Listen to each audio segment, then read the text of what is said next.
Tustin's boys tennis program is making noise ahead of the Ojai tournament this week. The Tillers are 17-1 this season and ranked 52nd in the CIF Southern Section, and they've landed 2 strong seeds for the event. The doubles duo of DJ Buchfeller and Everett Somerville is seeded number 2, while a Tustin singles player is seeded in the top 16. The depth of the team is highlighted by the fact that both a high-level doubles attack and a competent singles option are entering Ojai with favorable draws.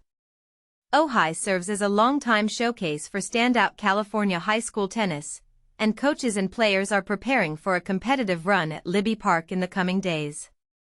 The coverage underscores the program's rising profile as it chases strong results at Ojai. The article notes the Tillers' 17-1 record and the seeds reflect a coach's emphasis on consistency and depth.